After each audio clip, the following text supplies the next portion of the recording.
This video will show you how to correctly set up and operate the Bernhard Express Relief. Before lowering the Express Relief onto the lift table of the Express Dual, the lift table must be lowered by approximately 2 inches. This is to allow the frame of the Express Relief to clear the support bracket of the table. The Express Relief is secured in a raised position by a pin. This needs to be removed to allow the frame to be lowered onto the table. With the pin now removed, the frame can be lowered onto the Express Dual. Always use both hands and lower the Express Relief as shown. Once lowered in position, raise the lift table back up to support the frame. The height on each side of the guide rail is adjustable to ensure an even grind. Before mounting the cutting unit, ensure that these adjusters are set in the central position. To ensure an even relief angle during grinding, the distance between the grinding wheel and the blade rest should be kept at around 3 mm. This may need to be adjusted due to the stoneware. To adjust the distance, loosen the thumb screw on the side of the grinding head and slide the rest forwards or backwards.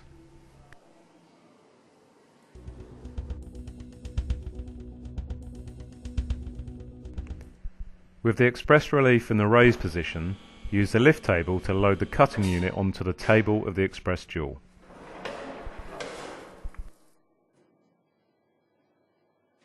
With the Express Relief lowered, pull the cutting unit towards you until the rear roller of the unit sits into the V-shaped support bracket.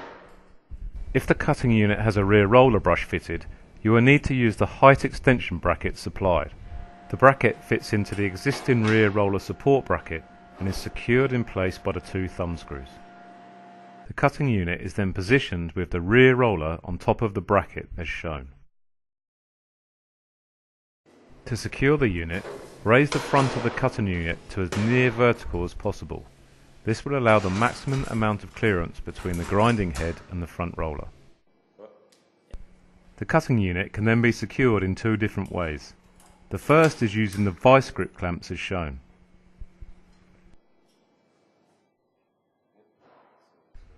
Alternatively, if the cutting unit has a large enough hole, the bolts, spacers and thumb screws supplied can be used. This method is preferred when using larger, heavier cutting units.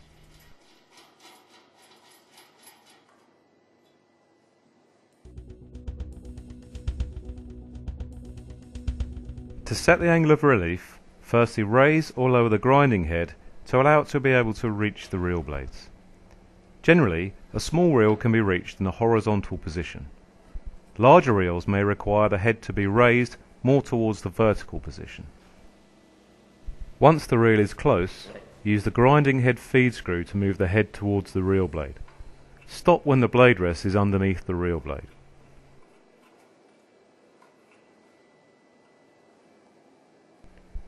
The angle of relief can then be determined by raising or lowering the blade rest.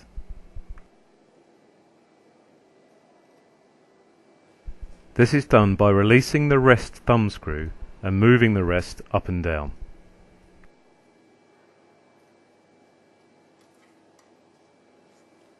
A lower blade rest position will give a steeper relief angle.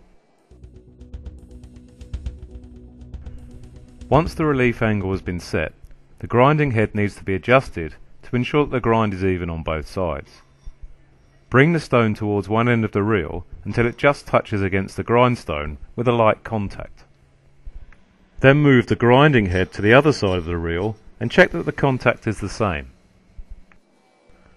If the contact is uneven, use the front rail height adjusters to raise or lower each end of the rail. Increase or decrease the height until the contact is even.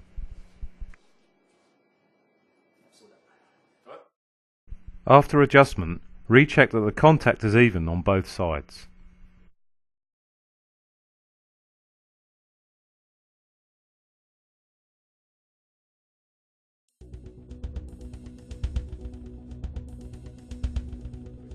A hand wheel and adapters are supplied with the Express Relief. This connects to the end of the reel and is used to ensure that hands are kept away from the reel blades when grinding. It is used to allow smooth indexing of the reel blades, but also to keep a small amount of pressure on the reel blade against the blade rest, This is to ensure the grind is both smooth and even.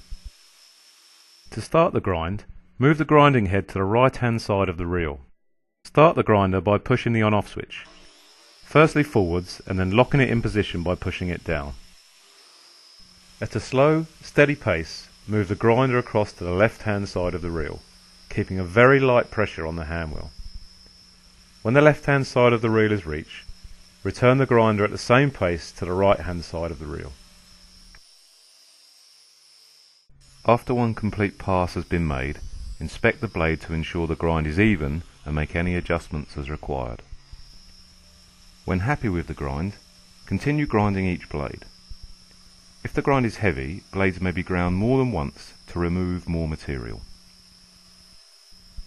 To index to the next blade, bring the grinding head to the right hand side until the blade rest comes past the end of the reel blade.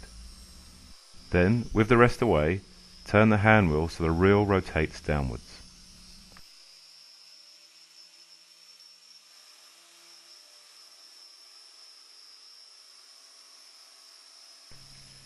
As the grindstone wears, it will be necessary to feed in the grinding head to account for the wear.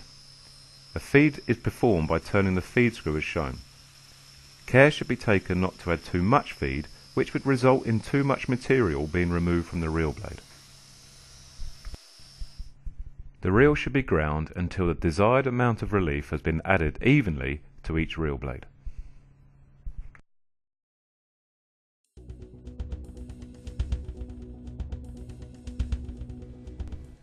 To change the grinding stone, you will need the wrench supplied in a toolkit.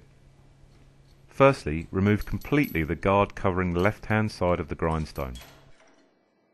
On top of the grinding head is a lock button which when depressed will stop the head from turning, which then allows the nut to be loosened with the wrench. Place the wrench into the locking nut. Remove the locking nut and then the old grindstone. Fit the new stone and secure with the locking nut, taking care to ensure the step side of the nut goes up into the grinding stone.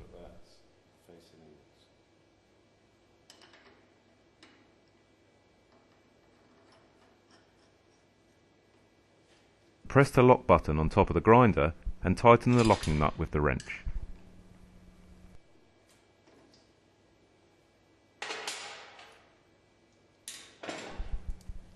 Refit the guard to the grinding head, ensuring that when fitted there is a gap of approximately 3 mm between the grindstone and the blade rest.